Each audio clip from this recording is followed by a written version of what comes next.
bilang nggak apa-apa. Padahal malamnya itu kondisi badan anak saya kaku. Oh, dokter itu sempat mengatakan tidak apa-apa. Nggak apa-apa. Padahal saya udah bilang, jadi malam itu selama malam menunggu pagi, jam 12 ke atas itu posisi anak saya kaku, teriak, gitu kan. Terus pikir saya, tapi masih jarang tuh, pikir saya cuman kenapa gitu, tapi saya tetap khawatir. Nah akhirnya disuruh dokter Fani ke rumah sakit, ketemu dokter spesialis anak, saya ceritakan kondisinya begini-gini, badannya kaku. Oh nggak apa-apa, itu sedang pembentukan imun. Oh, jawabnya pembentukan imun. Pembentukan imun karena habis diimunisasi. Terus nggak dirawat dok? Nggak usah. Bener dok? Ya nggak usah. Nanti juga sembuh sendiri. Oh gitu. Saya pulang kan pak. Pulang. Terus udah gitu jam 12 siang itu tambah kaku badannya. Tambah kaku, teriak-teriak. Itu ini berarti saya cerita hari ketiga di rumah setelah imunisasi. Pokoknya hari pertama itu langsung ke dokter, diminumin obat. Terus hari kedua dia kaku badannya. Terus saya subuh langsung ke dokter Fani,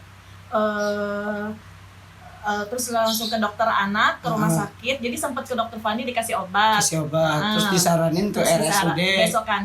Besokannya belum sembuh juga, disaranin ke RSUD, tapi saya ke rumah sakit terdekat, ketemu dokter spesialis anak. Jawabnya tidak apa-apa. Ya udah saya pulang. Nah hari Kamis itu, berarti kan itu Kamis ya, karena imunisasi Selasa. Rabu ke dokter Fani, Kamis ke rumah sakit, ketemu dokter spesialis anak, terus nggak dirawat, katanya ya udah saya ajak pulang. Jam 12 siang zuhur itu makin kaku, makin teriak. Jadi kaku, teriak, dan katanya kalau kata dokter Fani, karena sempat dibawa ke dokter Fani kondisi kayak gitu, ini bukan kejang, ini badannya kaku karena dia masih bisa teriak. Kalau kejang lidah nggak bisa ya. Itu kejang. Karena dia menahan sakit luar biasa. Kata dokter Fani.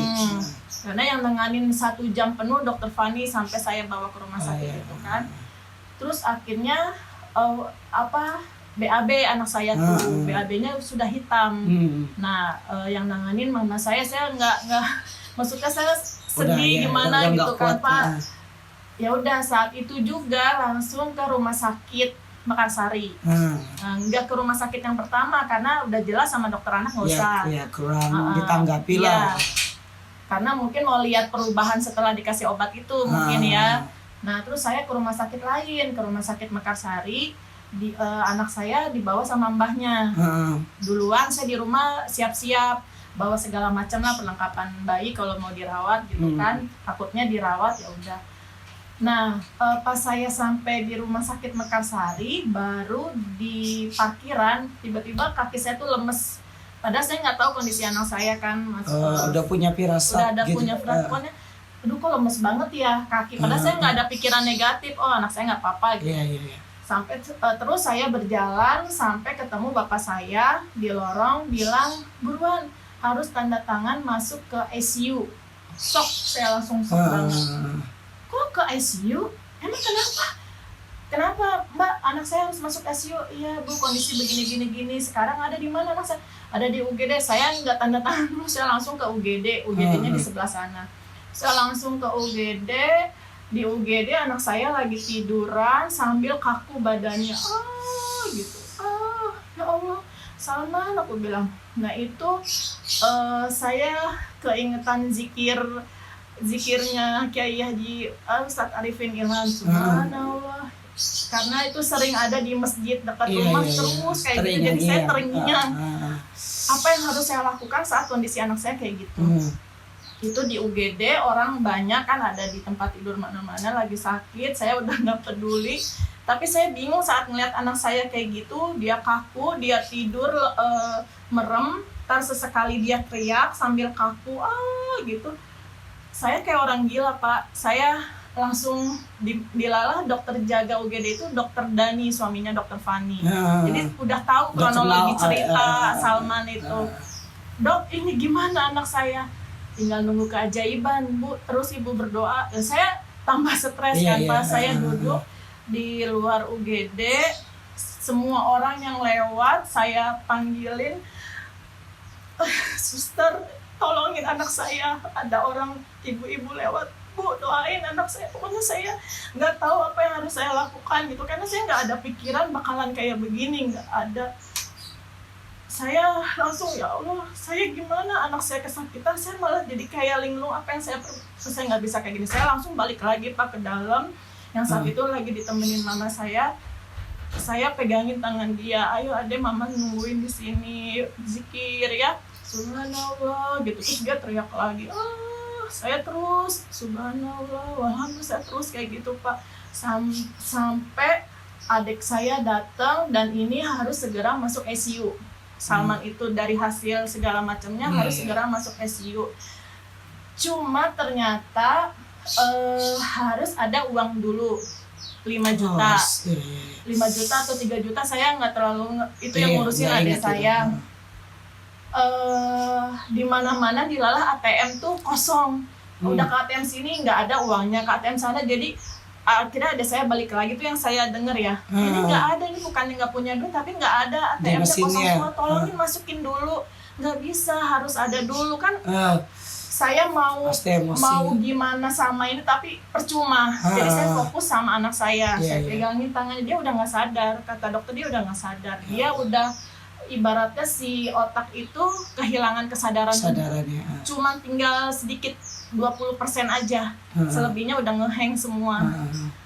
Jadi tapi saya tetap ada semangat, nggak apa-apa gitu, nanti juga bisa, setelah masuk ICU bisa, dalam hati saya. Saya terus kasih semangat dia, karena saya yakin kontak ibu sama anak pasti bisa, meskipun dia dibilang kesadarannya udah menurun.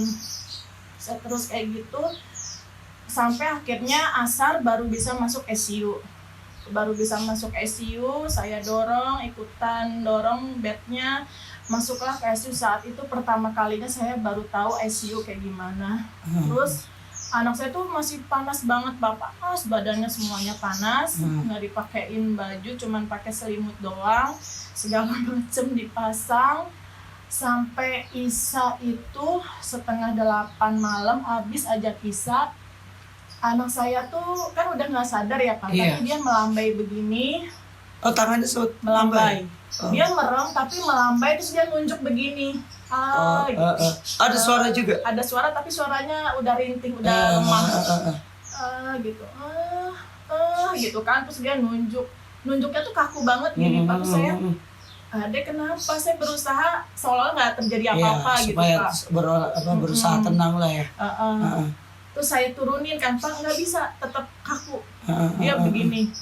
Terus lama-lama dia lemes sendiri, turun sendiri tangannya tuh. Dan tiduran lagi, ntar dia teriak lagi, kaku lagi. Saya ajak zikir lagi, itu udah alat semua dipasang, monitor gitu ya Pak ya. Terus akhirnya dokter masukin obat lewat infusan. Itu pertama kalinya saya juga melihat bahwa tubuh tuh nolak obat yang dimasukin. Bener-bener si obatnya tuh mantul gitu, keluar lagi. Jadi harusnya kan masuk nah itu lagi ke suntikan. Saya bilang, Bu tuh lihat, ini obatnya nolak.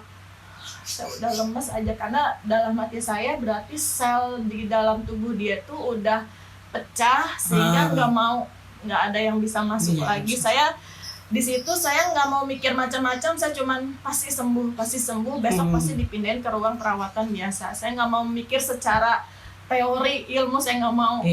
Pasti ada keajaiban dalam hati saya gitu kan. Terus akhirnya, tapi feeling saya ya udahlah, jangan diapa-apain lagi, karena kasihan dianya. Karena mau dibedah di kaki, jadi si infusan yang lewat ini biasa tuh nggak bisa masuk. Jadi caranya itu si pembuluh nadi besar yang ada di kaki kanan mau dimasukin langsung, jadi disobek dulu, terus dijahit. Itu di depan mata saya ngelakuinnya. Oh, berarti sempat dilakukan itu? Dilakukan. Jadi dokter di sini lagi ngebedah kaki, saya megangin tangan dia sambil saya kompres terus karena badannya panas banget, 40 lebih. panasnya minta ampun, sampai si waswap itu bentar-bentar kering. Saya terus aja ke badan, ke kepala, saya usap-usap. Kadang dia kaku, tidur, terus saya nggak mau ngeliat itu, tapi terus akhirnya udah selesai ya Bu, ini saya masukin lagi obatnya, nolak lagi dari pembuluh nadi langsung Kaki. nolak. Astaga, saya lemas.